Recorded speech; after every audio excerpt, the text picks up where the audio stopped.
एक मैडम इस साइड है ऊपर, और एक इधर है नीचे। हाँ जी, पुराने वाले में दोनों साइड में होते थे। जी जी जी।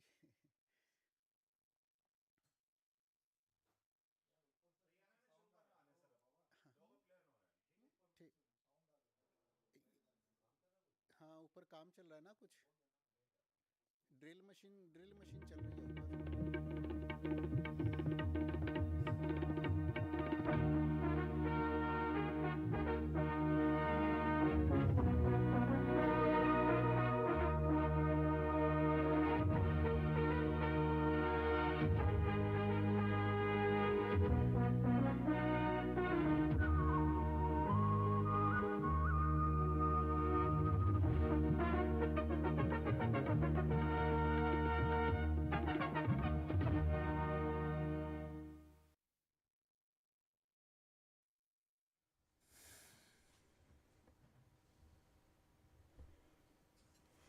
नमस्कार। मैं अपने सभी दर्शकों का इंदिरा गांधी राष्ट्रीय मुक्त विश्वविद्यालय की ओर से हार्दिक अभिनंदन, स्वागत और पुनः आपको नमस्कार करती हूँ। और इस नए वर्ष 2023 में आप सभी को अनेक शुभकामनाएं और आपको हार्दिक बधाई देती हूँ कि हम सब आज इस पहले सत्र में वर्ष के पहले सप्ताह में आपसे जुड़ रहे हैं। ज्ञान दर्शन का ये सत्र जो है वो विद्यार्थी सहायता सेवाओं के लिए अर्पित है। और इस सत्र में मैं हेमा पंत, इंदिरा गांधी राष्ट्रीय मुक्त विश्वविद्यालय के क्षेत्रीय सेवा प्रभाग से आपके सामने प्रस्तुत हूँ। मेरे साथ इस पैनल में आज के इस 1 घंटे के सत्र में आपके साथ चर्चा करने के लिए मेरे साथ हैं 2 विशेषज्ञ, 2 experts who are seated on my right. Is Dr. S.K. Mishra from Student Evaluation Division. और उनके राइट में हैं डॉक्टर अशोक शर्मा जो कि क्षेत्रीय निदेशक हैं इग्नू के क्षेत्रीय केंद्र दिल्ली 1 से हैं, जो कि एक बड़ा क्षेत्रीय केंद्र है। तो मैं हम तीनों के बिहाफ पे आप सभी को नमस्कार करती हूँ और आपका स्वागत करती हूँ। तो हमारे साथ जो भी दर्शक जुड़े हैं, हमें बहुत हर्ष है कि आप सब पूरे देश से हम लोगों के साथ जुड़े हैं। पूरे देश क्यों, अब ये सभी even in different countries you can view this the session. तो ये जो सेशन होगा, मैं आपको शुरू में बता दूं कि हर सप्ताह हर मंगलवार को एक सत्र जो है वो EMPC स्टूडियो से डिवोटेड होता है स्टूडेंट सपोर्ट सर्विसेज पे, जो कि एक बहुत ही महत्वपूर्ण अंग है ओपन यूनिवर्सिटी की शिक्षण अधिगम प्रक्रिया। जो टीचिंग लर्निंग सिस्टम है उसमें सपोर्ट सर्विसेज की बहुत अहम भूमिका है। तो उस पे चर्चा करने के लिए हर सप्ताह 1 घंटे का सेशन रहेगा, जिसमें विभिन्न विशेषज्ञ आपके साथ जुड़ेंगे और आपसे बातचीत करेंगे, इंटरैक्ट करेंगे। तो हमें बहुत खुशी होगी कि आप हमसे सवाल पूछें और अपने प्रश्नों को लेकर हमसे चर्चा करें, ताकि हम आपके प्रश्नों का उत्तर दे सकें। आपके मन में जो भी सवाल हैं, जो प्रश्न हैं, जो आशंकाएं हैं, वो सब हम यहाँ बैठ कर के दूर करने का प्रयास करेंगे। तो इतना मैं आपको और बताना चाहूँगी कि इस सत्र में हम ये 2 भाग में हम इसको विभाजित करेंगे। जो पहला भाग है इस सेशन का, उसमें हम सामान्य जो विद्यार्थी सहायता सेवा इग्नू प्रदान करता है अपने विद्यार्थियों को, किस प्रकार की व्यवस्था है, कैसे आप उससे लाभान्वित हो सकते हैं और अपने शिक्षा के लक्ष्यों को प्राप्त कर सकते हैं, उसके बारे में हम लोग चर्चा करेंगे फर्स्ट हाफ में। फिर एक छोटा सा ब्रेक लेंगे, बहुत ही छोटा सा, और उसके बाद फिर आपके साथ जुड़ेंगे सेकेंड हाफ में, जिसमें हम जो जनवरी 2023 का जो एक नया एडमिशन का सेशन स्टार्ट हुआ है, उसके बारे में आपको जानकारी देना चाहेंगे। किस प्रकार के हमारे प्रोग्राम्स हैं, कैसे आप उसमें प्रवेश ले सकते हैं, क्या एलिजिबिलिटी रिक्वायरमेंट्स हैं और उनके क्या पोटेंशियल्स हैं, और आपको किस तरीके से डिसिप्लिन्ड वे में इग्नू से पढ़ाई करनी है ताकि आप अपने लक्ष्यों को हासिल कर सकें, उसके बारे में हम लोग चर्चा करेंगे। तो हम शुरुआत करते हैं जो इसके पूर्वार्ध में, जैसे मैंने कहा, we are going to talk about the student support services in IGNOU. आप सभी जानते होंगे कि इंदिरा गांधी राष्ट्रीय मुक्त विश्वविद्यालय की स्थापना हुई 1985 में, और in its 37 years of existence, the long journey that IGNOU has traversed, it has established many milestones. और अब शायद ये किसी परिचय या उसकी मोहताज नहीं है इस विश्वविद्यालय के बारे में, क्योंकि इसका स्टेचर जो है वो एक मेगा यूनिवर्सिटी का है, और क्योंकि बहुत यूनिक फीचर्स हैं, क्योंकि तवज्जो जो है इग्नू में वो है quality, access, equity and affordability पे, कि सभी को ये सुलभ हो सके, सुगम्य हो सके, और जो दूर दराज के क्षेत्रों में जो वंचित वर्गों से हमारे विद्यार्थी हैं वो भी इससे लाभान्वित हो सकें, so that it reaches the remotest corners of the country and across the country also. In various other countries, IGNOU has its presence. So basically the mandate is to extend opportunities of higher education to largest segments of the population, to the remotest corners of the country and beyond.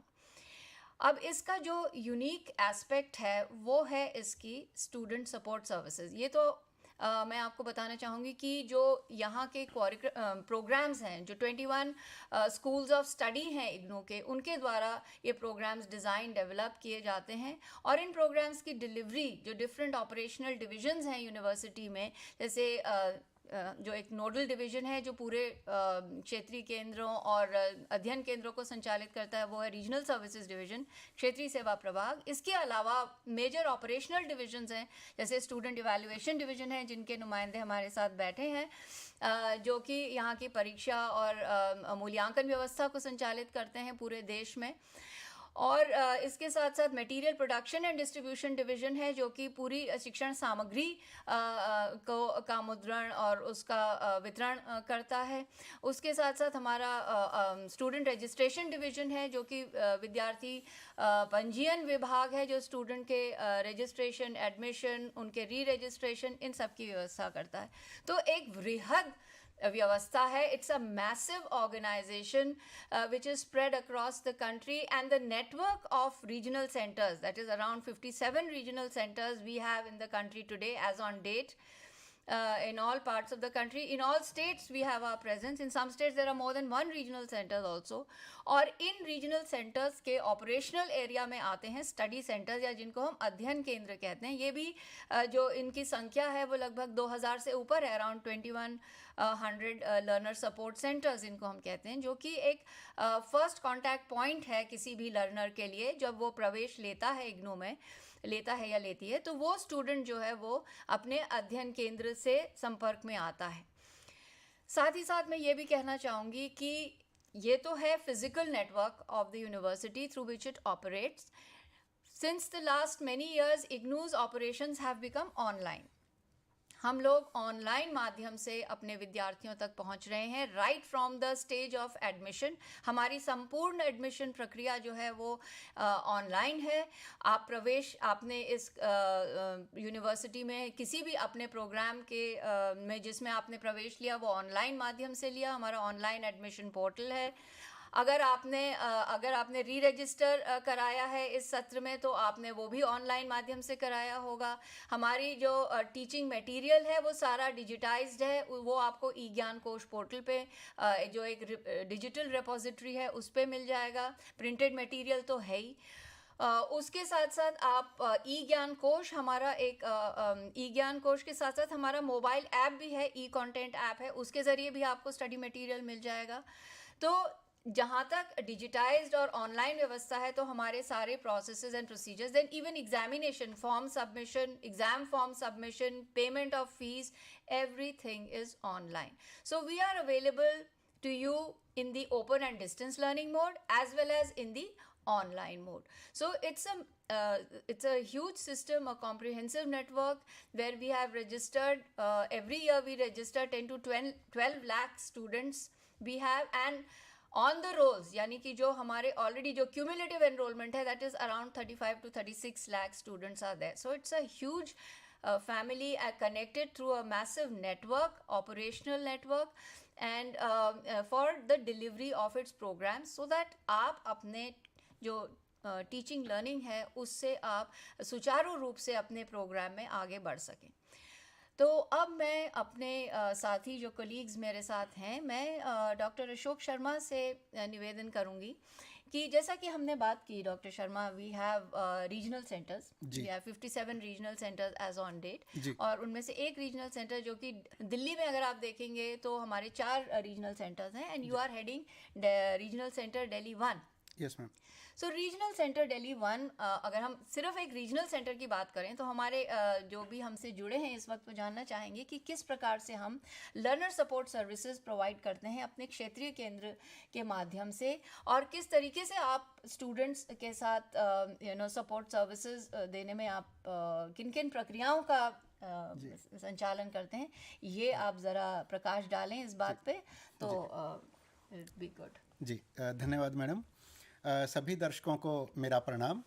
और आज जैसे madam ने आप सभी का स्वागत किया इस नव वर्ष में 2023, हमारी तरफ से, मैं रीजनल सेंटर दिल्ली 1 की तरफ से, हमारी यूनिवर्सिटी इग्नू की तरफ से भी, और मैं अपनी तरफ से भी आप सभी का एक बार पुनः हार्दिक अभिनंदन करता हूं, नव वर्ष में स्वागत करता हूं और नव वर्ष की आपको अपनी शुभकामनाएं प्रेषित करता हूं। धन्यवाद। और दर्शकों, आप सभी अपना कीमती समय निकालकर हमारे साथ इस कार्यक्रम में जुड़े। आज इस कार्यक्रम में आपको बहुत सारी जानकारियां हासिल होंगी, तो आप सभी का एक बार पुनः स्वागत है इस कार्यक्रम में हमारे साथ जुड़ने के लिए। और साथियों, जैसा मैडम ने आपको बताया, बहुत विस्तार से बताया हमारी यूनिवर्सिटी की स्थापना के बारे में और हमारा जो स्ट्रक्चर है। हमारा जो इग्नू मुख्यालय है ये यहाँ न्यू दिल्ली में मैदानगढ़ी में स्थापित है। और जैसे मैडम ने बताया, हमारे देश में 57 रीजनल सेंटर्स सभी राज्यों में हैं, और कुछ राज्य तो ऐसे हैं, जैसे अगर हम उत्तर प्रदेश की बात करें तो जहां पर एक से अधिक क्षेत्रीय केंद्र मौजूद हैं और कार्यरत हैं। और मैडम ने जैसे आपको बताया कि 2000 से भी ज़्यादा अध्ययन केंद्र, जिनको हम स्टडी सेंटर्स कहते हैं, वो हमारे देश में कार्यरत हैं। और उन अध्ययन केंद्रों की मदद से और क्षेत्रीय केंद्रों की मदद से हम हमारे विद्यार्थियों को जो है डायरेक्ट लर्नर सपोर्ट सर्विसेज हम उनको प्रोवाइड करते हैं, प्रदान करते हैं। तो साथियों, इसमें एक शब्द अगर आपने नोटिस किया हो, एक शब्द हम बार बार इस्तेमाल कर रहे हैं, लर्नर। साथियों, आप में से कुछ विद्यार्थियों के दिमाग में या कुछ दर्शकों के दिमाग में यह प्रश्न उठ सकता है कि आप तो अभी तक स्टूडेंट शब्द इस्तेमाल करते चले आ रहे थे, लेकिन अब ये एक नई टर्म आपके सामने आ रही है, लर्नर। तो सभी दर्शकों को मैं ये बताना चाहूँगा, क्योंकि हमारी जो डिस्टेंस एजुकेशन है, open and distance learning mode में, क्योंकि आप स्वतः ही पढ़ने के लिए प्रेरित होते हैं, सेल्फ मोटिवेटेड होते हैं, और अपनी इच्छा से आपने सीखने के लिए किसी कार्यक्रम में एडमिशन लिया होता है, तो इसीलिए हम आपको लर्नर कहकर संबोधित करते हैं, सम्मानित करते हैं। तो आप सभी को स्पोर्ट्स सर्विसेज प्रोवाइड करने के लिए हमारी यूनिवर्सिटी ने 57 रीजनल सेंटर्स और 2000 से भी ज़्यादा स्टडी सेंटर्स एस्टेब्लिश किए हैं। और इन्हीं 57 रीजनल सेंटर्स में से एक रीजनल सेंटर हमारा दिल्ली में स्थापित है, जिसको हम दिल्ली 1 के नाम से जानते हैं। दिल्ली एनसीआर को अगर हम मिला लें तो हमारे 4 रीजनल सेंटर्स हैं, Delhi 1, Delhi 2, Delhi 3 and regional centre Noida.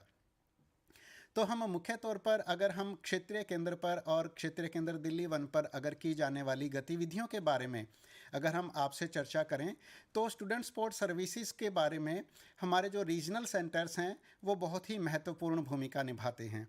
और सबसे पहला काम हमारा शुरू हो जाता है, जैसे ही एडमिशन डेट्स अनाउंस होती हैं तो हम फील्ड में, क्योंकि भारत सरकार की तरफ से हमें मैंडेट है, जब हमारी यूनिवर्सिटी की स्थापना की गई थी 1985 में, भारत के हमारा लॉ मेकिंग बॉडी है, जिसको संसद पार्लियामेंट हम लोग कहते हैं, तो उस पार्लियामेंट के एक एक्ट के माध्यम से जब हमारी यूनिवर्सिटी की स्थापना की गई थी, तो हमें सरकार की तरफ से, भारत सरकार की तरफ से आदेश है, मैंडेट है कि हमें जन जन तक शिक्षा को पहुंचाना है, अफोर्डेबल फीस होनी चाहिए और क्वालिटी एजुकेशन होनी चाहिए।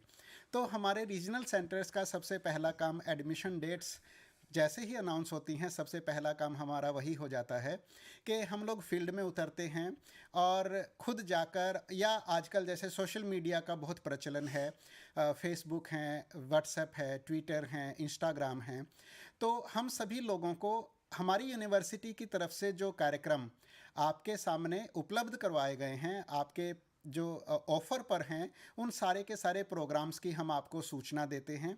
उसमें आप लोगों की क्या एलिजिबिलिटी होनी चाहिए, उसमें आपको किस तरीके से आपको एडमिशन लेना है, उसमें एडमिशन की फ़ीस क्या रहेगी, और उस कार्यक्रम को आप कितने समय में पास कर सकते हैं, और हमारे एडमिशन से और पढ़ाई से रिलेटेड जो दूसरे इश्यूज़ हैं उनके बारे में हम आपको अवगत कराते हैं। और इसे हम एक पर्टिकुलर टर्म के नाम से जानते हैं जिसे कहा जाता है प्री एडमिशन काउंसलिंग।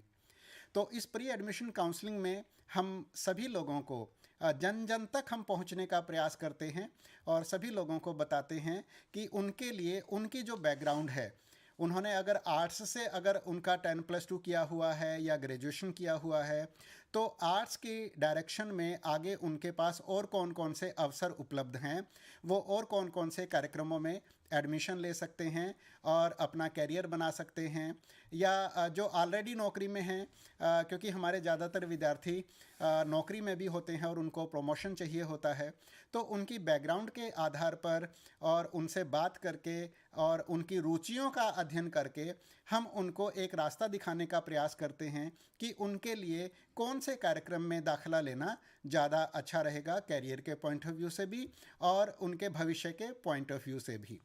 तो ये हमारी एक बहुत ही महत्वपूर्ण भूमिका रहती है जैसे ही एडमिशन डेट्स अनाउंस होती हैं।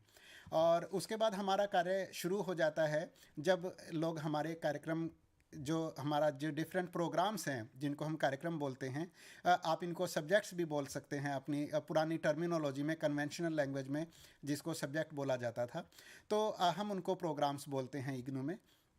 तो जब हमारे किसी भी कार्यक्रम में आप एडमिशन ले लेते हैं तो उसके बाद दूसरी महत्वपूर्ण हमारी जो गतिविधि होती है वो होती है इंडक्शन मीटिंग।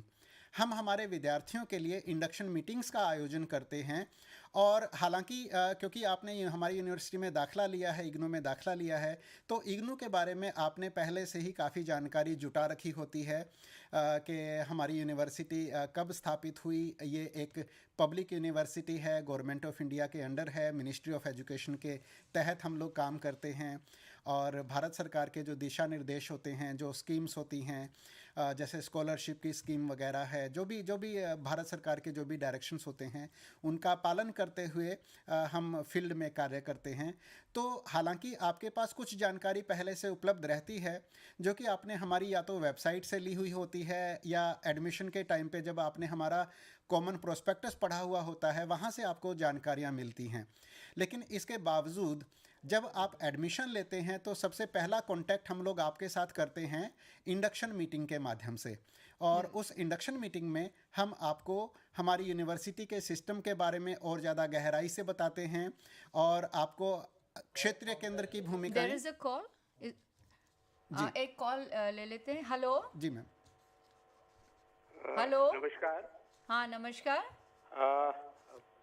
ये जो चैनल पे हम प्रोग्राम सुन रहे हैं, I am one of the very frequent listener and viewer of your channel.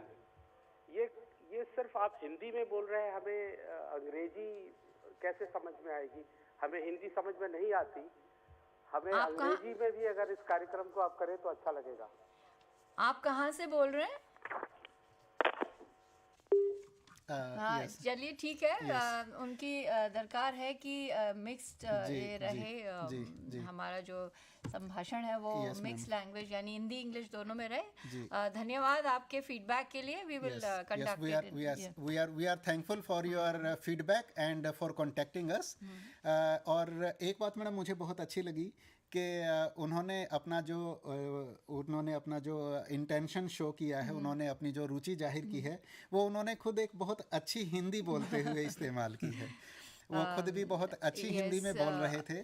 और भारतवासी होने के नाते और क्योंकि हमारी जो हिंदी है वो राजभाषा भी है, हमारी मातृभाषा भी है, तो बहुत अच्छा मुझे लगा। But we will try to make it bilingual, English and Hindi both we will cover.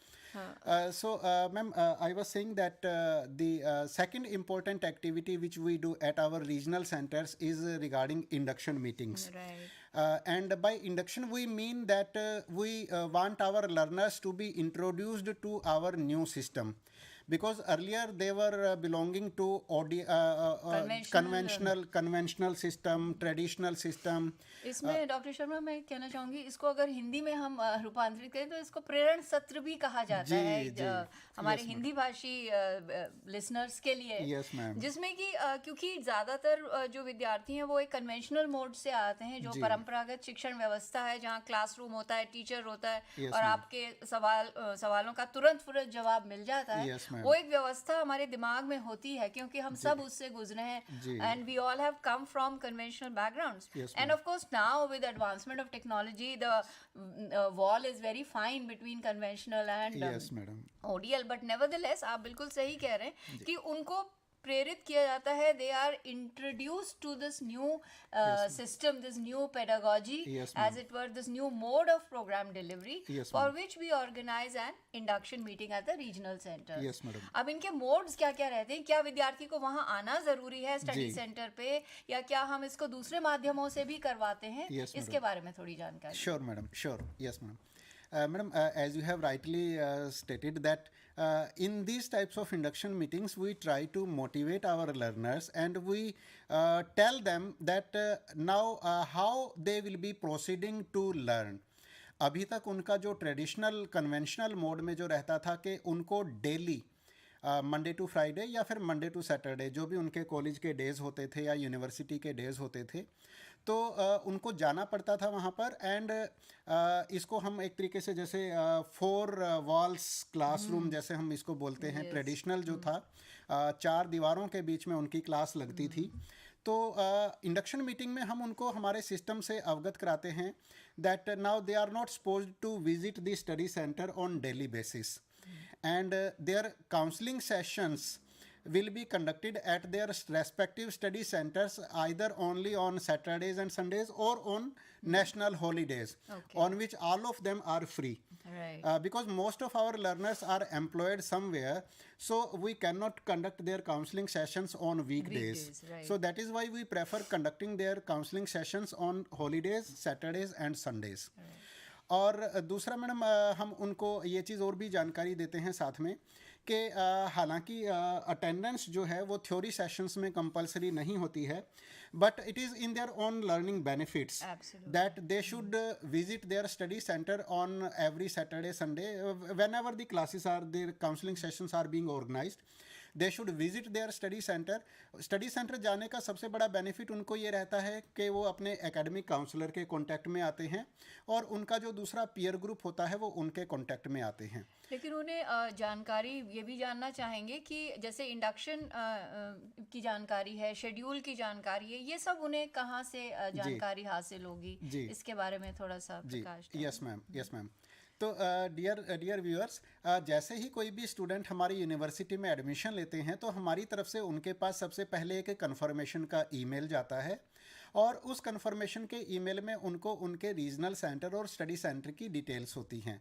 उसके बाद फिर हमारे जितने भी रीजनल सेंटर्स हैं वो फॉलोअप करते हैं और फिर हमारे रीजनल सेंटर्स की तरफ से स्टडी सेंटर्स की हेल्प लेकर या फिर आजकल जैसे ऑनलाइन चल रहा है तो डायरेक्टली रीजनल सेंटर्स भी सेंट्रलाइज्ड इंडक्शन मीटिंग्स कर रहे हैं। And the schedule is posted on the website of the regional centre, so वहाँ से भी विद्यार्थियों को जानकारी मिल जाती है। मान लीजिए आपने उनको ईमेल किया या एसएमएस किया या आपने स्टडी सेंटर पे सूचना भेजी, फिर भी उसके साथ एक शायद एडवाइजरी भी जाती है that please keep visiting your regional centre website to check the schedule of the induction, of the counseling, of practical sessions, or of any other useful information or of the deadlines. They can always get it from the website. Yes ma'am, yes ma'am.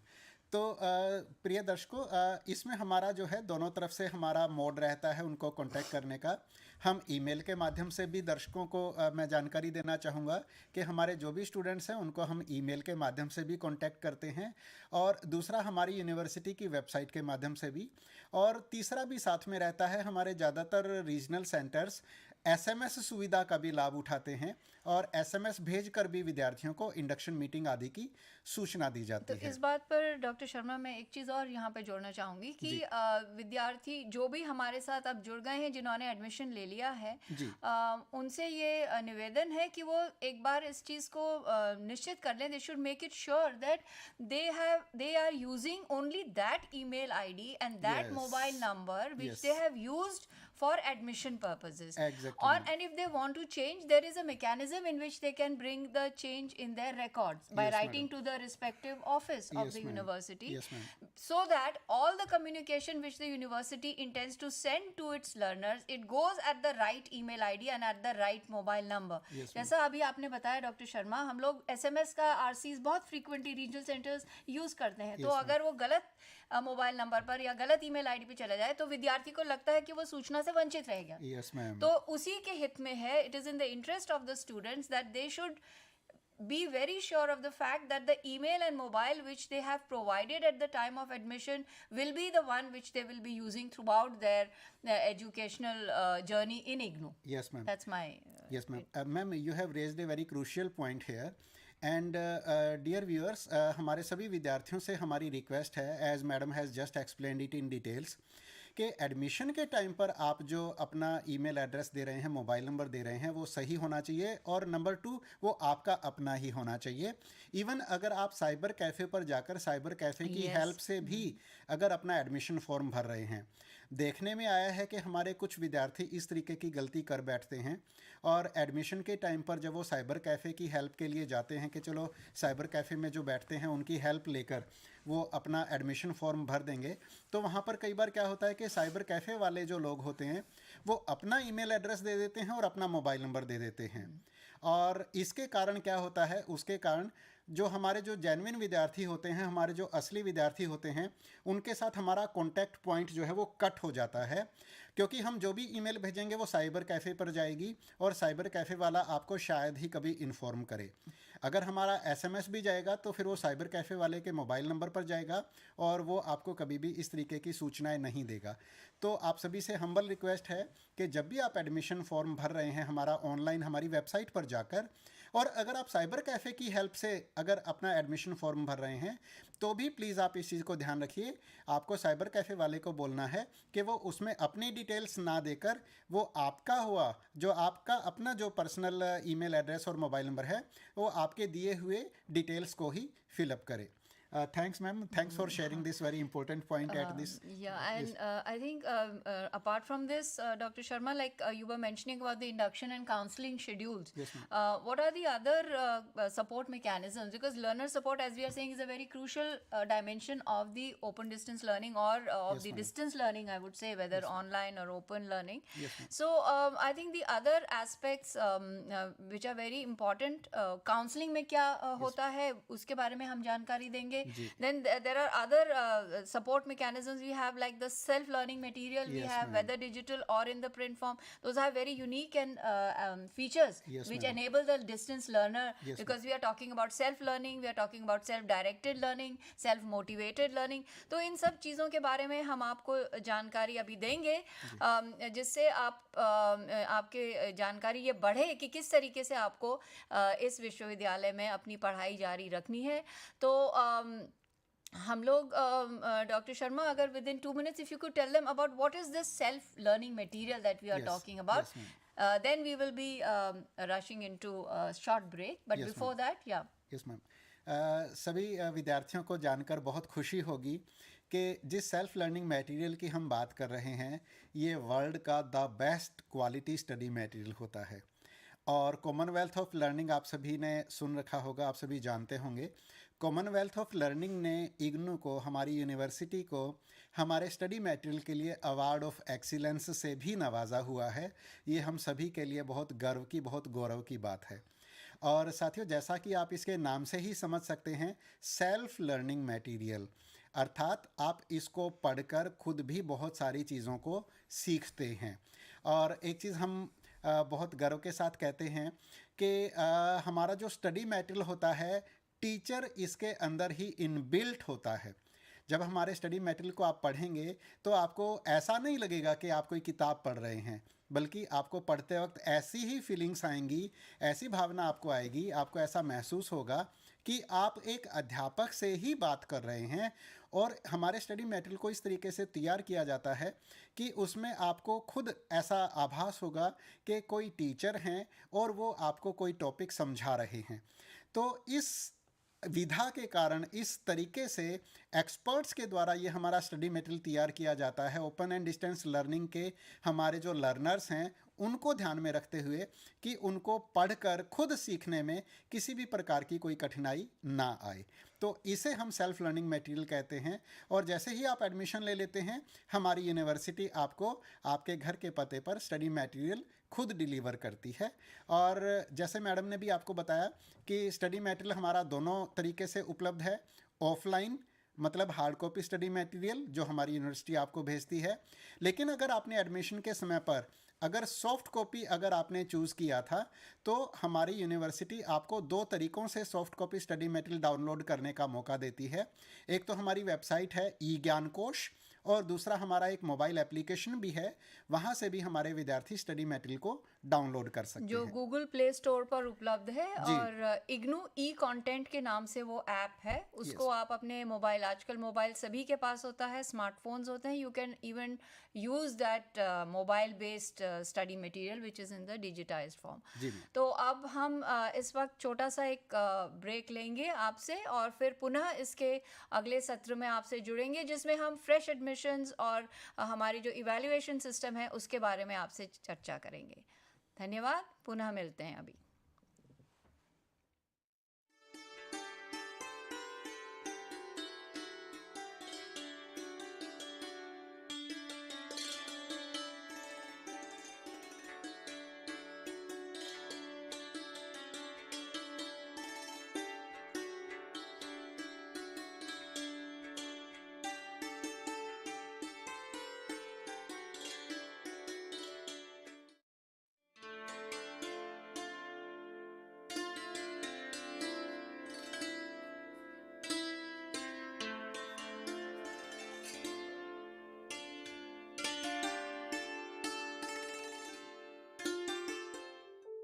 Do you wish to be part of a television studio like this, or any other media system, or already part of any media system, want to enhance a new set of skills? Welcome to School of Journalism and New Media Studies. Here in the School of Journalism and New Media Studies, we are offering program for all set of people to learn and enhance their media skills. The vision of School of Journalism and New Media Studies is to generate a new set of professionals in the area of media and communication studies with understanding about role of media in the national development and global understanding. We offer innovative programs in the field of journalism and mass communication that sets the benchmark of high quality learning and teaching process at the national level. We offer these programs across the country with the help of our regional network as well as study center. Same manner, many of our programs are offered through online mode with a sophisticated learning management system. SOJNMS offers programs from PhD in journalism and mass communication till certificate level. We have masters in journalism and mass communication. The eligibility is a bachelor's degree, and we are introducing this program in 3 languages: Hindi, Tamil and English. Students from national and international students can join either through online mode as well as in the distance mode. We have 4 postgraduate diploma programs, specialized areas in the field of development communication, digital media, electronic media and journalism and mass communication program.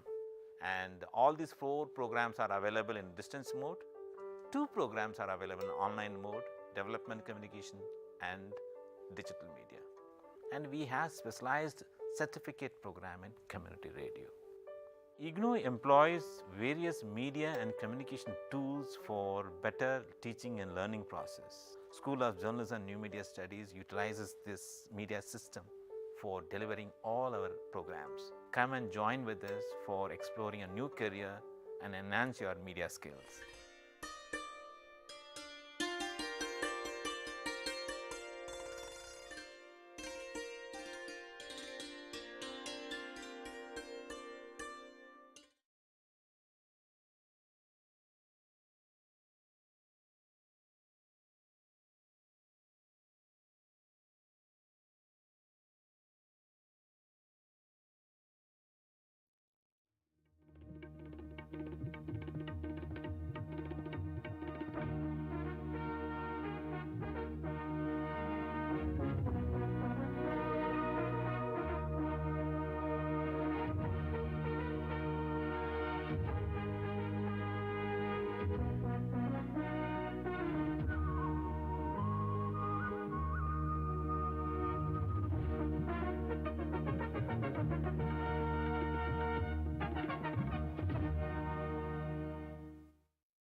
Namaskar, and I welcome you back in this Gyan Darshan session, which is on the which is an open session on the student support services. And as we were discussing in the previous session, this is the first session of the year in the month of January 2023. And I heartily welcome all our viewers, and I request you to please contact us on the numbers which will be flashing on the screen. You can join us and ask us your queries, your questions, your doubts, and we'll sit here and try and answer your questions so that you are enthused and motivated either to take admission in IGNOU, or if you are already admitted, then it will help you and facilitate you in your journey through your program of study which you have chosen. So we were talking about what is IGNOU, what is the mechanism of the teaching learning system in IGNOU, how you can understand the various aspects as you progress, because it is a unique system, and we listed out some of the very unique features, unique aspects of this university wherein you as a learner can progress smoothly without much difficulty, and because you all may have been used to or familiar with the conventional mode of study, but in the open university, in the ODL mode or in the online mode, how you can study and succeed in the completion of your program which you have chosen to fulfill your dreams and aspirations of acquiring higher education qualifications from this university. We were talking about some of those features and some of those unique aspects which we said which help you, which facilitate you in your journey of study in this university. We call them support systems, support mechanisms, which have been put into place with the efforts and energy and resources of various domains in this university. Primarily, the programs of study are developed by the 21 schools of study of which cater to a vast range of disciplines at various levels, starting from the certificate level right up to the PhD degree level. So all those programs are developed and designed by the schools of study through a course team approach, wherein we have eminent experts, both national and international, who contribute to the development of those programs of study. And as my colleague described to you, that those programs have won accolades for this university. They are of superior quality and which has been recognized by the UNESCO and so on and so forth. So we would now like to tell you, we were talking about the mechanism of study of the support services by the regional centers and the study centers, and also in the last few years how the university has transitioned from the ODL to the online mode. And Dr. Sharma, may I request you that we were talking about learner support centers, we were talking about academic counseling both in theory and practical. Yes, how does the university facilitate its learners to participate in these counseling? What are these counseling sessions? How are they different from the normal lecture sessions as the learners would be used to hearing about if they have not attended? They would be thinking there would be a regular classes going on all 5 days of the week or 6 days of the week. So how does it happen? What is academic counseling? Yes, ma'am. Very briefly, if we could just go about it. जी ma'am. साथियों, जैसा कि madam ने बताया कि हमारा जो university का सिस्टम है और जो मैकेनिज़्म है वो हमारे देश में एक मिसाल के तौर पर है, और मुझे आप सभी को बताते हुए बहुत खुशी हो रही है कि 2010 में यूनेस्को ने हमारी यूनिवर्सिटी को ओपन एंड डिस्टेंस लर्निंग के फील्ड में एक सबसे बड़ा ऑर्गेनाइजेशन और एक सबसे बड़ा इंस्टीट्यूशन डिक्लेयर किया है, और ये हम सभी के लिए बहुत गर्व की बात है। और अभी रिसेंटली एक और भी उपलब्धि हमारी हुई है जिसके बारे में जानना आप सभी के लिए भी बहुत ज़रूरी है कि हमारी जो यूनिवर्सिटी है इसको पिछले वर्ष हमारा जो हिंदुस्तान में एक गवर्नमेंट की बॉडी है जिसको नैक बोला जाता है, NAAC नैक, इन्होंने हमारी यूनिवर्सिटी को A++ जो हाईएस्ट ग्रेड है उसके खिताब से नवाजा है, उससे हमें सुशोभित किया है। और ये सब पॉसिबल हो पाया है जो हमारी यूनिवर्सिटी का जो सिस्टम है, हमारे जो रीजनल सेंटर्स हैं, हमारे जो स्टडी सेंटर्स हैं, हमारे जो टीचर्स हैं, हमारे जो एकेडमिक काउंसलर्स हैं, और सबसे बड़ी बात हमारे जो स्टूडेंट्स हैं, आप सबके सहयोग से। और साथियों, जैसे मैंने अभी आपको बताया और मैडम ने भी इसकी चर्चा की थी कि हमारी यूनिवर्सिटी का जो सिस्टम है ये सबसे बड़ा सिस्टम है और इसमें 57 रीजनल सेंटर्स हैं और मोर देन 2000 स्टडी सेंटर्स हैं। और इन स्टडी सेंटर्स की हेल्प से हम आपके लिए एकेडमिक काउंसलिंग सेशंस का ऑर्गेनाइजेशन करते हैं। जैसे मैडम ने चर्चा किया, मैं यहाँ पर थोड़ा सा आपको एक अंतर बताना चाहूँगा कि आप अभी तक जो है उनको क्लासेस बोलते चले आए हैं अपने ट्रेडिशनल मोड में, जो कन्वेंशनल मोड जिससे आप ज़्यादातर विद्यार्थी आते हैं, वहाँ पर कहा जाता है क्लासेस लगना, कि आज मेरी क्लास लगी थी या आज मेरी क्लास लगेगी। लेकिन हम ओपन एंड डिस्टेंस लर्निंग के फील्ड में हम उनको बोलते हैं काउंसलिंग सेशंस। और इसको काउंसलिंग सेशन क्यों कहा जाता है, परामर्श सत्र जिसको हम हिंदी में बोलते हैं, वो इसीलिए इसको कहा जाता है because in open and distance learning we do not teach. इसमें टीचिंग जैसा कॉन्सेप्ट नहीं होता है, rather it is basically known as counselling. Why it is known as counseling? Because in this open and distance learning system, जो हमारे students होते हैं, they are expected to learn on their own from Monday to Friday, and as per the schedule allotted to you, given to you by the study center or by the your respective regional centers, आपको जो भी schedule मिलता है उसमें prescribed होता है, already details में दिया हुआ होता है कि सैटरडे को कितने बजे कौन एकेडमिक काउंसलर आपकी किस कोर्स में, किस ब्लॉक के किस यूनिट की आपको काउंसलिंग देंगे। क्योंकि यहाँ पर डॉक्टर शर्मा मैं आपको इसी में मैं ऐड करना चाहूँगी, जैसा आपने पहले कहा कि जो सेल्फ लर्निंग मटेरियल की आपने जो बात बताई थी उसमें आपने बताया कि the teacher is built into the text. That means there is no regular face to face teaching as in the regular conventional colleges, because it is expected from the distance learner, because you are a self-motivated, self-directed, independent learner. You will go through the textbook, that is the teacher for you, and when you go through the self-learning material, you are expected to list out the areas of difficulty which are known as difficult spots or hot spots or whatever. Come with those difficulties to the counseling session, जो कि परामर्श सत्र उसको हम बोल रहे हैं, एक साइकोलॉजिकल कॉन्सेप्ट है जिसमें आपका जो भी डिफिकल्टीज हैं as you study, which could be content related, which could be related to any other administrative aspect, like you know your other difficulties you may be facing. तो इसलिए हम आपसे कहते हैं कि आपको आना वैसे मैंडेटरी नहीं है, क्योंकि आपकी और कोई कमिटमेंट्स हो सकती हैं, social, job etcetera, but if you come to these counselling sessions which will not be throughout the year, which will be fixed numbers, because here you have to get your difficulties resolved, और difficulties आपको तभी पता चलेंगी जब आप उस material को पढ़ लेंगे और उसको कुछ imbibe कर लेंगे, because it is a teacher built into the text, as Dr. Sharma just explained to you. So those counseling sessions will then be of worth to you, and practical counseling of course is compulsory, उसमें तो mandatory है, आपको आना ही आना है उन sessions को complete करने के लिए। So I think that was an important and useful information, Dr. Sharma, which you gave regarding the counseling sessions.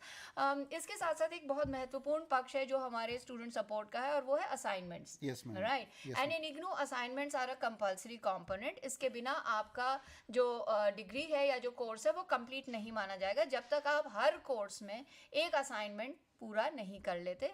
और इस असाइनमेंट्स के बारे में मैं request my colleague doctor S K. Mishra, who is from the Student Evaluation Division. He is Deputy Director in the Student Evaluation Division of IGNOU, which is the nodal division which manages the examinations, the assignments, practicals, projects, and all other evaluation components of every program of study. Dr. Mishra, please enlighten our viewers about the assignment system of the university. Yes, madam. Actually, we were talking about admissions and pre-induction counseling, then SLM and various other things by Dr. Hima Panji and Dr. Ashok Sharma ji. These things, give you pleasure, excitement, but when we talk about examination, it evokes anxiety. However, as the psychologists say, optimum level of anxiety is required, especially for examinations. You cannot do away with it. So it has to be there. So while talking about examinations, I would like to mention here that we have two important components of examinations. One is the formative evaluation, or we call it continuous evaluation. The other one is summative evaluation or term and examination. The assignment, as Dr. Hema said, we also call it TMA, tutor marked assignments. Again, in the this formative assignment or continuous assignments, we also have. Dr. Mishra, I think we have a call. Okay. Caller, yes, hello. Hello hello hello हाँ जी, अपना प्रश्न पूछें. Good afternoon ma'am. मैं मध्य प्रदेश से शक्ति बोल रही हूँ. हाँ जी. मैम मेरा क्वेश्चन ये है कि मुझसे बाय मिस्टेक, एक्चुअली वो मुझे नहीं पता रीज़न क्या था, मुझसे ये हो गया है कि एक जो सब्जेक्ट है वो 2 टाइम फेल हो गया, तो इससे ना मेरे ग्रेड जो है वो 4 ग्रेड जो है वो कम हो रहे हैं. एक सब्जेक्ट, एक कोर्स आपने किस चीज में, क्या आप अपने एडमिशन फॉर्म की बात कर रही हैं? मैंने बीएससी किया है. हाँ. तो मेरा पूरा कंप्लीट हो गया है, मतलब फर्स्ट ईयर और फाइनल ईयर मेरा कंप्लीट हो गया है. बस Okay. सेकेंड ईयर में मेरा ये इशू हो रहा है कि जो एक सब्जेक्ट मैंने फर्स्ट ईयर में फिल किया था वो फिर से री रजिस्ट्रेशन के टाइम पे सेकेंड टाइम फिर से फिल हो गया है वो. इनको यस शक्ति, मैं आपको बताना चाहूँगा बेटा कि आपको इसके लिए एक ईमेल एड्रेस आप नोट कर लीजिए. हमारे जो स्टूडेंट रजिस्ट्रेशन डिवीज़न है उनका ईमेल एड्रेस है जी. Registrar SRD REGISTRAR registrar SRD, student registration division का शॉर्ट फॉर्म है SRD, रजिस्ट्रार SRD@ignou.ac.in. जी सर. आपको इस पर अपनी कंप्लीट डिटेल्स देते हुए एक ईमेल डालना पड़ेगा और उनको आपको लिखना पड़ेगा कि गलती से री रजिस्ट्रेशन के टाइम पर आपने फर्स्ट ईयर का एक कोर्स रिपीट कर दिया था, तो उसको डिलीट करके उसकी जगह पर आपको अपना उतने ही क्रेडिट का, ताकि आपका क्रेडिट डिस्टर्ब ना हो, आपको उतने ही क्रेडिट का एक दूसरा कोर्स आपको लिखना पड़ेगा और हमारा जो SRD डिवीज़न है वो फर्दर आगे उसको करेक्ट करके आपको हेल्प कर देंगे. Okay sir. एक्चुअली मेरा जो सेशन है वो 2023 में खत्म हो रहा है और मुझे सेकेंड ईयर के इन सारे सब्जेक्ट्स में प्रमोशन मिला है, तो इसके कारण मेरा जो ग्रेड कार्ड है उसमें अपडेशन नहीं हो पा रहा है. तो क्या ऐसा हो सकता है कि जो मेरा रिपीट सब्जेक्ट है, तो जो मैं ऑप्शनल सब्जेक्ट अब जाकर लूंगी तो वो उसमें ऐड हो जाएगा? आपको इस बारे में पूरी गाइडेंस SRD डिवीज़न से मिल जाएगी. आप अपनी कंप्लीट डिटेल्स के साथ एक ईमेल आज ही डाल दीजिए. Yes sir. और कॉपी में आप अपने रीजनल सेंटर को भी रख लीजिएगा. रीजनल सेंटर जो भी हो आपका, उनको कॉपी में रख लीजिए. बाकी मेल आप मेन मेल आप रजिस्ट्रार SRD को डाल दीजिए, तो आपको कंप्लीट डिटेल्स के साथ आपका समाधान मिल जाएगा. ठीक है. Thank you. Thank you. So, Dr. Mishra, if we could quickly just sum up about the summative evaluation, formative evaluation या assignments के जरिए, क्योंकि वो बहुत महत्वपूर्ण है program completion के लिए. As I was telling about the formative or continuous evaluation, we have the learners must have seen at the end of their chapters in the SLM, there are self-check questions. So these self-check questions are also type of the formative assessment. And then we have tutored marked assignments. So these assignment questions, the students have to write the answers, and they are available on IGNOU website. As my colleagues and co-panelists mentioned, the students must visit the IGNOU website for updating themselves and for the various notifications and circulars. We announce the last date or due date for submitting the assignments, and they must also visit the website of their regional centers. They can submit their assignments both online and offline. These all the details are given on the website of their regional centers. There are links, and through those links, online assignments can be submitted. While this facility may not be available at all the regional centers, at some regional centers, they encourage the students to submit the physical copy, the hard copy of their assignment at the learner support center or at the regional center. हाँ, और यहाँ पर मैं जो कहना चाहूँगी कि it is mandatory that the assignments are handwritten. That is an important aspect of assignment submission, Dr. Mishra. And as you have very rightly said, that they must check the regional center website, because since both modes are in practice, like they can submit either at the study center, or they can submit through the online mode, or via Google Forms, or via email. तो आवश्यकता इस बात की है कि विद्यार्थी अपने regional centre की वेबसाइट देखें, और वहाँ पर उन्होंने मोड ऑफ सबमिशन या लिंक फॉर सबमिशन वो मेंशन किया हुआ है, तो उसी आधार पर वो अपने असाइनमेंट्स को जमा करेंगे. तो ये तो रही असाइनमेंट्स की बात. और hello, will take a call. Hello. हाँ, हेलो. हाँ जी, नमस्कार. Good evening ma'am. Good evening. Good evening ma'am. अपना नाम और प्रोग्राम बताइए. जी, मैं छपरा बिहार से बोल रहा हूँ, जयप्रकाश राय. हाँ जी, पूछिए. हाँ जी. है मैम. जी, एमपीएस है मैम मेरा प्रोग्राम. ओके. मैं 2020 में एक्चुअली एडमिशन लिया था, लेकिन कोरोना की वजह से मेरे परिवार में कुछ ऐसा हो गया था जिसके कारण मैं एग्जाम नहीं दे पाया था. हाँ,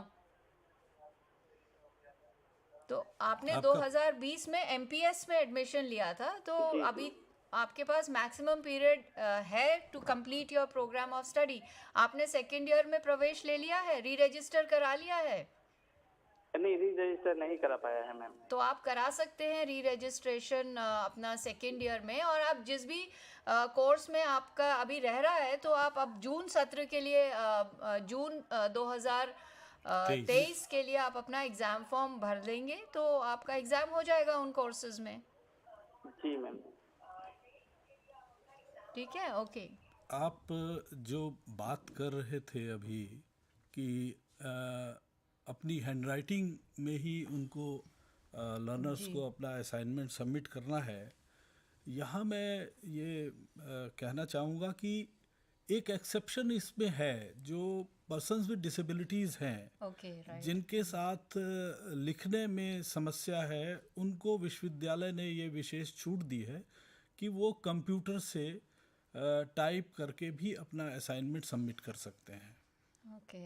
ये एक महत्वपूर्ण जानकारी आपने दी है सभी के संज्ञान के लिए, कि जो डिसेबल्ड स्टूडेंट्स हैं, जो विजुअली चैलेंज प्रॉब्ली स्टूडेंट्स हैं, तो उसके लिए जो भी नियम है उसके अनुसार वो टाइप्ड असाइनमेंट्स कंप्यूटर के माध्यम से वो सेंड कर, ईमेल से सेंड कर सकते हैं. मैडम, यहाँ पर मैं एक चीज़ और ऐड करना चाहूँगा. सर ने बहुत अच्छी इन्फॉर्मेशन शेयर की है. मैडम, ऐसे स्टूडेंट्स को जो हमारा टर्म एंड एग्जामिनेशन होता है, उसमें भी जो गवर्नमेंट ऑफ इंडिया के जो डायरेक्शंस हैं, उसके अकॉर्डिंग ऐसे स्टूडेंट्स को टर्म एंड एग्जामिनेशन में जब वो अपीयर होते हैं, तो वहाँ पर भी हमारे एग्ज़ाम सेंटर्स फैसिलिटेट करते हैं. ओके. हाँ, they get there is a facility of scribe for writing the examination. Yes, ma'am. There is a complete guideline issued by the nodal ministry of Government of India. Yes, sir. It is Ministry of Social Justice and Empowerment, and those guidelines have been framed by the Office of the Chief Commissioner of Disability, and these guidelines have been circulated to all the universities, including IGNOU. So these concessions which are made to the examinees are mentioned. For example, scribe is one. Yes. Then for each hour 20 minutes extra time is also time given. is also given. So all kinds of these details are given. I think yes, that's a very useful information for our those learners who need this facility. अब हमारे पास कम समय रह गया है, तो because of the constraint of time, now we have dealt with almost all aspects of the learner support services, though with the limited time that is available, and I'm surely in the next sessions which we'll have, we will be talking about the other learner support services as well.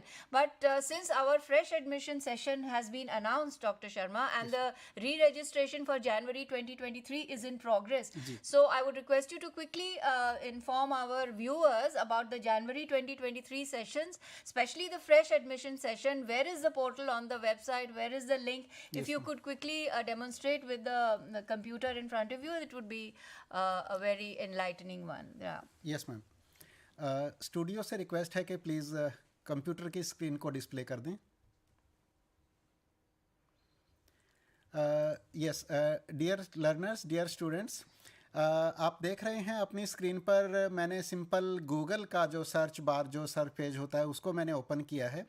और यहाँ जो search bar है, आप simply अगर इसमें हमारी university का नाम भी अगर आप खाली लिख देते हैं IGNOU, और जब आप उसको एंटर दबाएंगे तो सबसे ऊपर आपको हमारी यूनिवर्सिटी का जो ऑफिशियल वेबसाइट है उसका लिंक मिल जाएगा, इग्नू द पीपल्स यूनिवर्सिटी. और आप इसको देखेंगे तो ये URL इसका जो है ignou.ac.in है, और ये हमारी वेबसाइट है. आप इसका होम पेज देख रहे हैं इस समय पर, और इसमें हमारी यूनिवर्सिटी के नाम के साथ आप यहाँ पर हमारी यूनिवर्सिटी का लोगो देख सकते हैं. और जैसे मैंने आपको थोड़ी देर पहले बताया था कि NAC ने हमारी यूनिवर्सिटी को A++ ग्रेड दिया है, तो राइट हैंड साइड पर आपको NAC का A++ का लोगो भी दिखाई देगा. और जब हम हमारे इस तीसरे वाले जब सब लिंक पर आते हैं, लेफ़्ट में आपको होम दिखाई देगा, उसके बाद अबाउट इग्नू दिखाई देगा, और जब रजिस्टर ऑनलाइन पर आप यहाँ पर आते हैं तो थर्ड नंबर पर आपको फ्रेश एडमिशन का लिंक दिखाई देगा. जब आप इसको क्लिक करेंगे तो आप हमारे फ्रेश एडमिशन के पोर्टल पर चले जाएंगे. और मेरी आप सभी से एक छोटी सी रिक्वेस्ट है कि आगे बढ़ने से पहले आप यहाँ पर दो चीज़ों को ज़रूर कंसीडर करें. एक तो इस फ्रेश एडमिशन पोर्टल पर यहाँ पर आपको दिखाई देगा प्रोग्राम इन्फॉर्मेशन. आप यहाँ पर प्रोग्राम इन्फॉर्मेशन वाले लिंक को आप क्लिक करें तो आप हमारे उस पेज पर पहुँच जाएंगे जहाँ पर सभी अवेलेबल प्रोग्राम्स की लिस्ट आपको डिटेल्स यहाँ पर आपको मिलेंगी. तो यहाँ पर आप जो सर्च बार है, अपने इंटरेस्ट के अकॉर्डिंग आप यहाँ पर क्लिक करके यहाँ पर इस बार में आ जाएंगे.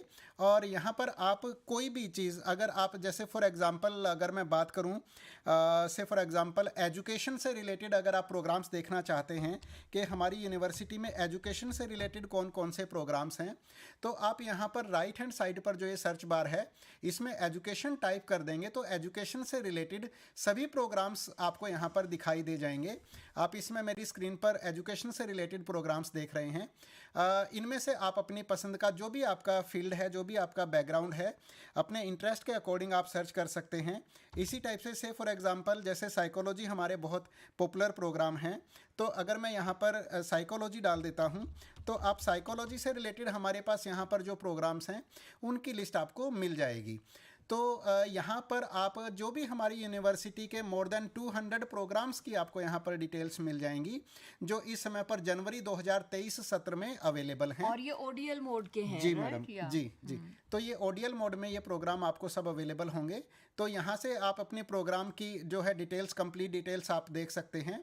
यहाँ पर आपको एलिजिबिलिटी क्राइटेरिया सब मिल जाएगा, प्रोग्राम की फ़ीस कितनी है, एक साल की फ़ीस कितनी लगेगी, और इसमें क्या क्या कोर्सेज़ वगैरह हैं, आपको कंप्लीट डिटेल्स यहाँ मिल जाएंगी. अपनी प्रोग्राम डिटेल्स देखने के बाद आप वापस होम बटन को दबाकर वापस स्टार्टिंग में आ सकते हैं. और उसके बाद सेकंड चीज़ जो है मैं आपको रिक्वेस्ट करूंगा जो बहुत इम्पोर्टेंट है, अगर आप हिंदी मीडियम से हैं तो यहाँ पर एक लिंक दिया हुआ है कि अगर आपको अपना online admission application form fill up करना है तो आपको क्या क्या करना होगा, कैसे करना होगा. तो यहाँ पर हमारी यूनिवर्सिटी ने हिंदी में एक वीडियो ट्यूटोरियल दिया है, उसको प्लीज़ आप ज़रूर देख लें.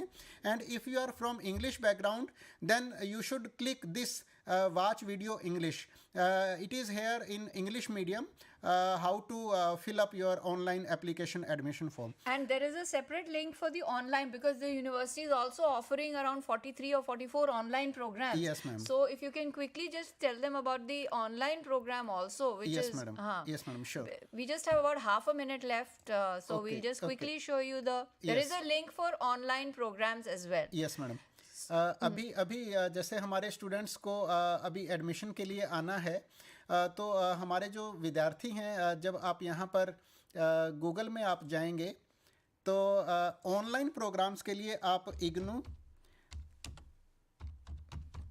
ऑनलाइन प्रोग्राम्स जब आप लिखते हैं तो आपको हमारी यूनिवर्सिटी का जो ऑनलाइन एडमिशन पोर्टल है, आईओपी पोर्टल, ये आपको यहाँ पर दिखाई दे जाएगा। ये हमारा ऑनलाइन एडमिशन एप्लीकेशन पोर्टल है। इसमें आप हमारे जो ऑनलाइन प्रोग्राम्स हैं, यहाँ से भी आपको पता चल जाएगा। प्रोग्राम्स में आप जाएंगे तो ऑनलाइन प्रोग्राम्स जब आप यहाँ पर देखते हैं तो ऑनलाइन प्रोग्राम पोर्टल पे आपको, जैसे मैडम ने आपको बताया कि हमारे जितने भी 43 के आसपास जो प्रोग्राम्स इस समय पर ऑनलाइन पोर्टल पर अवेलेबल हैं, सबकी डिटेल्स आपको यहाँ पर मिल जाएंगी। Yeah, okay. So I think we can quickly tell them. We just have about a few seconds. Thank you so much, Dr. Sharma and Dr. Mishra, for sharing those very valuable information. And friends, I would like to inform you that the last date for submission of your admission form for January 2023 session is 31st January. And for re-registration, it has been extended to 15 January 2023. So quickly join IGNOU programs and fulfill your dreams and aspirations along with your other commitments to pursue your dreams for acquiring higher education qualifications.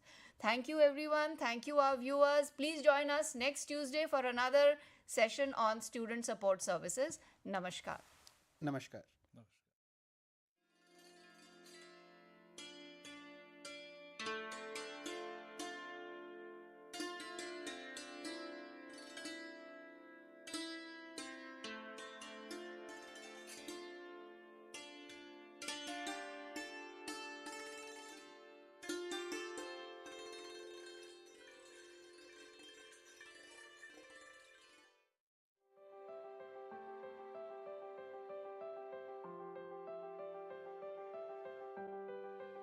A warm welcome to IGNOU.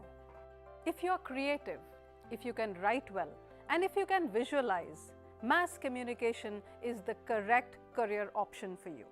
I am going to talk about postgraduate diploma in journalism and mass communication, which is also the first year of MA program in journalism and mass communication. So any learner who has done a postgraduate diploma in journalism and mass communication is eligible to take admission straight away into the second year of our master's program in journalism and mass communication.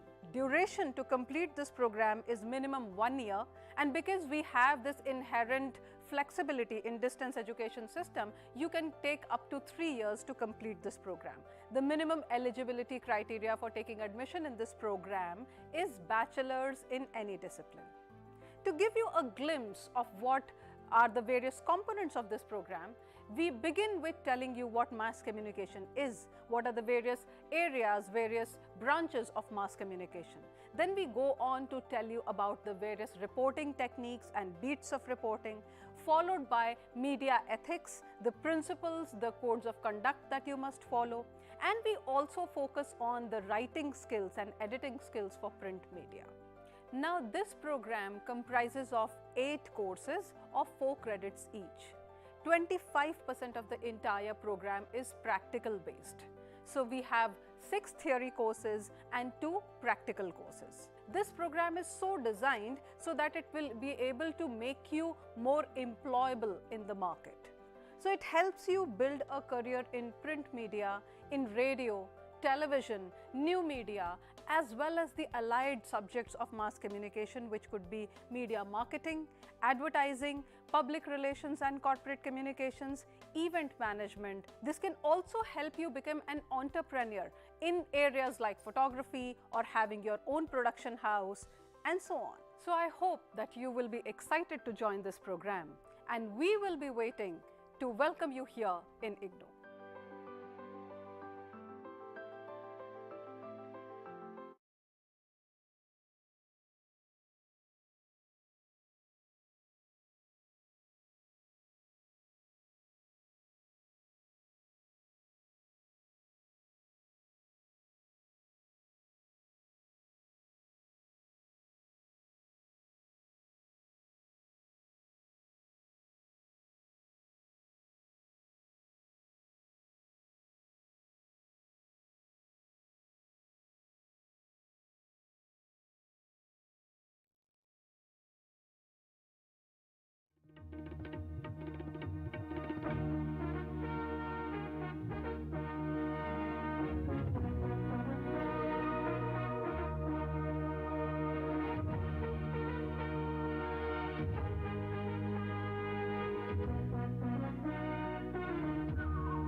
Hello and very warm welcome to this program. Today, I will talk about the international humanitarian law, its meaning and important sources of international humanitarian law. And this is a part of our certificate program, which is offered by School of Law. The name of the program is Certificate in International Humanitarian Law, CIHL. And this is a 6-month duration program. The duration of the program is 6 months. And currently it is offered in English. And as you know, you can complete the program within 2 hours. Within two years. And this program basically covers the main conventions of international law, its application in Indian context, and South Asia. The third course of the program is devoted to South Asian issues. The South Asian countries have been discussed. What are the position of international humanitarian law? What are the treaties they have ratified? And this program also covers the role of International Committee of Red Cross, ICRC, its role, its functions, and its contribution to in the field of humanitarian law. So today, as I told, I will discuss the main sources and what is meant by international humanitarian law. So basically, international humanitarian law is a part of international law. And international law, we know it covers many things, the structure of different organizations, various principles which are relevant to the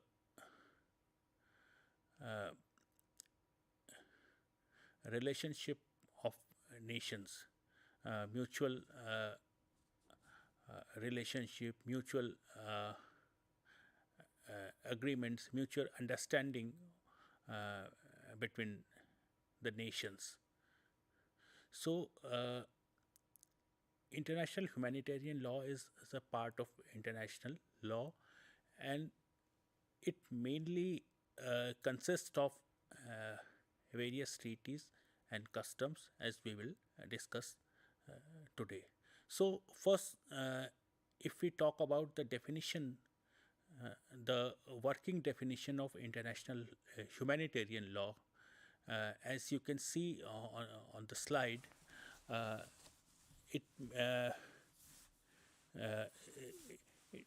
the IHL, that is International Humanitarian Law, is a branch of international law, as I told you. It contains mainly the set of rules which seek to humanitarian reasons to limit the effects of armed conflicts. It protects the persons who are not directly involved in the hostilities, and restricts the methods and means of warfare.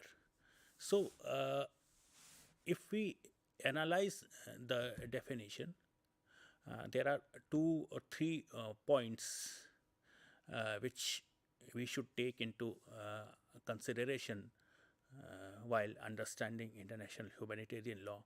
Firstly, it limits the in a way limits the use of force. It is mainly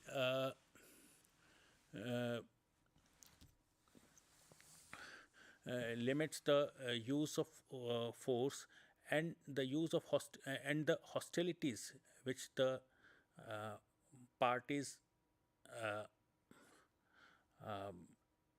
are involved.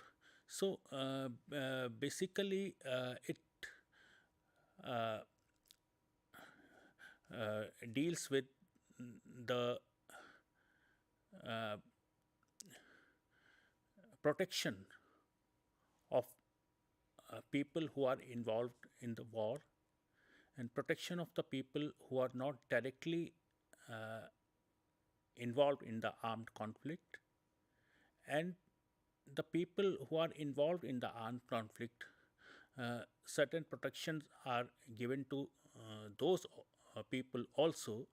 For example, the kind of weapons which can be used against against each other, and the treatment of uh, people, treatment of the people who are involved in the armed conflict. So it not only limits the hostilities during armed conflict, it also regulates the kinds of weapons which are prohibited, which should not be used by conflicting by the parties who are involved in the conflict, and the means of methods of committing warfare.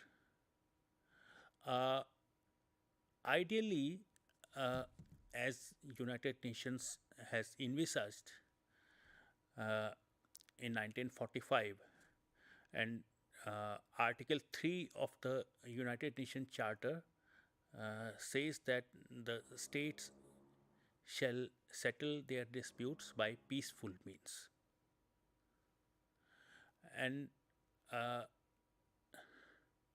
the objective of the United Nations was to, in a way, prevent the hostilities, prevent the armed conflict. Because when the United Nations was established in 1945,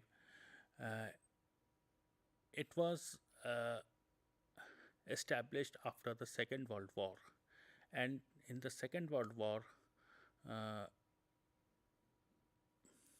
there were large scale hostilities, large scale deaths and injuries suffered by the people. So the purpose of the United Nations was to establish international peace and security, and it was thought that the states will settle their disputes by peaceful means, arbitration, negotiation, good offices, etc., etc. But the reality is that we could not prevent armed conflict. Even after the coming into force of the United Nations, the armed conflict in one way or the other has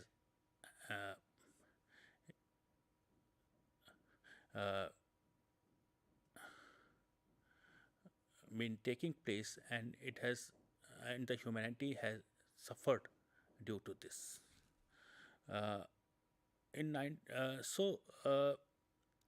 The purpose is, although we cannot prevent the armed conflict, if we limit the hostilities, if we limit the use of force, the use of weapons, and if we reduce, if we can reduce the sufferings of the soldiers and prisoners of war and civilian population, etc. This will also help humanity. So, the purpose of the international humanitarian law is to limit the use of force, limit the uh, sufferings on the people. So, the main uh, it mainly applies when there is an armed conflict, and the armed conflict can be between the states, between the nations, or it can be between the state and the organized rebellious forces. Some rebel groups may be, some rebel groups may indulge in war with the state, with the legitimate government. So earlier it was the international humanitarian law covered only the conflicts between the states, but later it was realized that non-international armed conflict or domestic armed conflicts also needs to be regulated. So it Geneva Protocol 2 of 1977 specifically deals with the armed conflict, non-international armed conflict. So, when we talk about in the next slide about the main instruments which are which govern the international humanitarian law. Firstly, let me tell you that in 1949,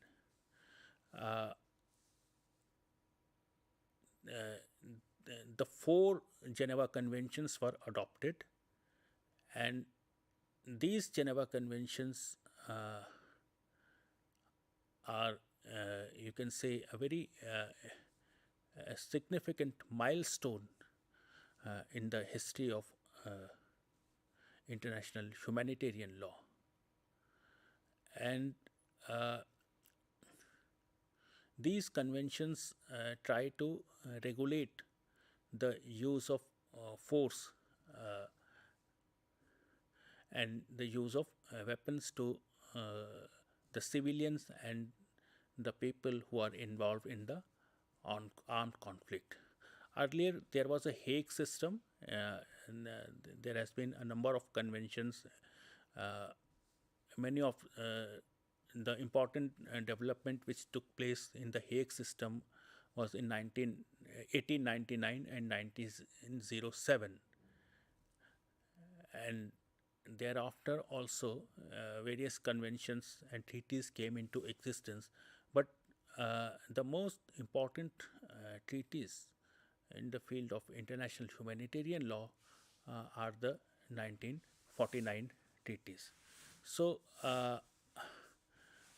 Geneva Convention for the amelioration of the conditions of wounded and sick people, people involved in the armed forces. This is called the Geneva Convention of 19. This is called the first Geneva Convention of 1949. It deals with the amelioration of the condition of the wounded and sick people, people who are wounded during the armed conflict and people who are sick. and because these people are not directly participating in the armed conflict. So these people should not be attacked. They should be provided medical facilities, and it is the duty of the states, it is duty of the parties who are involved in the armed conflict to give to provide them, I mean, to ensure the safe evacuation of these people. So these are the main things which are covered by the Geneva, the first Geneva Convention of 1949. Second convention is Geneva Convention for the amelioration of the wounded, sick, and shipwrecked members of the armed forces at sea. This is called the Convention 2, Geneva Convention 2 of 1949. It contains almost similar provisions which the Geneva Convention first contains, and it is applicable to the shipwrecked people and the ship which is damaged, or the armed conflicts which take place in the sea between the armed forces involved in the armed conflict in the sea. So these also covers the similar provisions as I told you. It deals with the safe evacuation, treatment, and medical facility which these people need, the wounded people, sick people, people who are affected by the damage of the ship. So these are very important conventions which was adopted in 1949.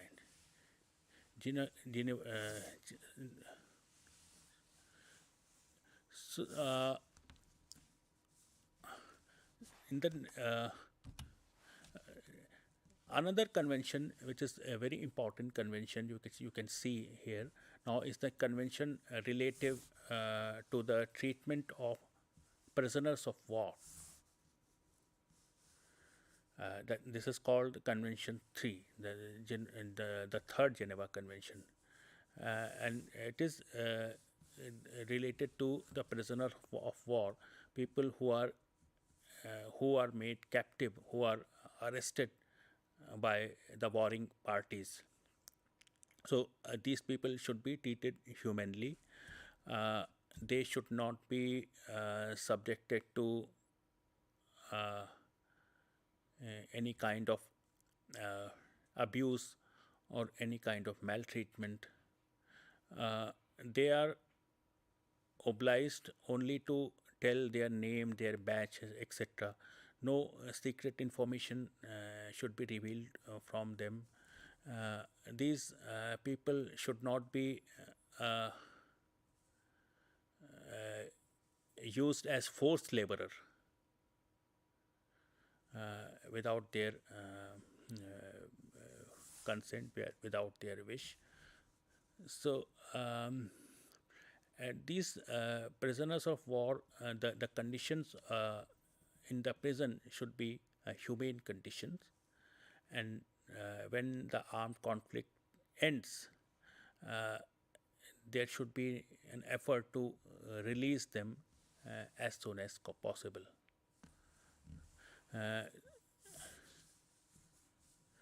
So now the fourth convention, that is Geneva Convention for the Protection of Civilian Population, civilian persons in the time of war, that is Convention 4, Geneva Convention 4. Civilian populations civilians are not directly involved in the armed conflict. So they are these are the people who are most unprotected because they don't have weapons, they cannot defend themselves. So it is the duty of the parties who are involved in the conflict that these civilians should not be attacked. Their basic amenities, their facilities, their uh,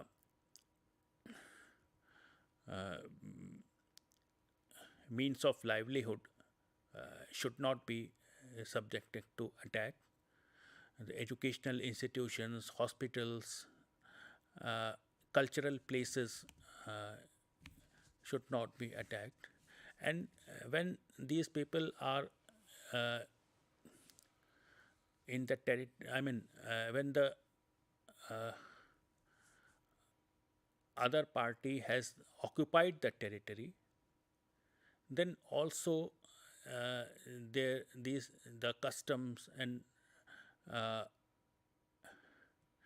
traditions of the people should be respected, and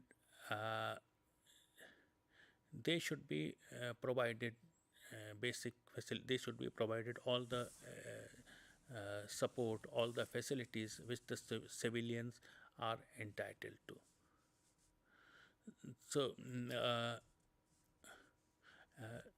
from the discussion so far, we can understand that the purpose of the humanitarian law is to restrict the use of force. Before coming to some other treaties and conventions, let me tell you that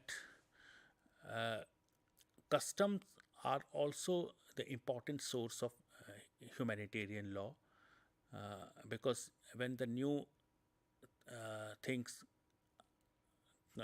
comes and the law is not codified, there is no, there is no treaty which governs the field, then the customs which are followed by nations becomes an important source of law.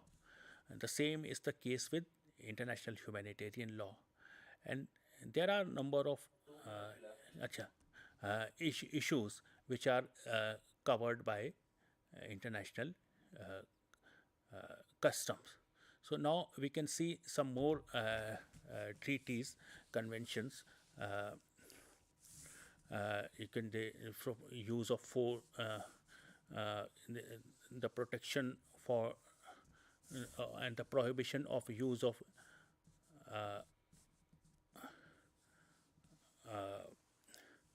weapons, various types of weapons which are used by the parties. So it restricts the use of weapons. In another slide, you can see some more conventions. The conventions of 10th April of 1972 on the prohibition of the deployment and production of stock and stockpiling of intoxicated gases, etc., expatiating weapons. Some more convention you can see in the next slide.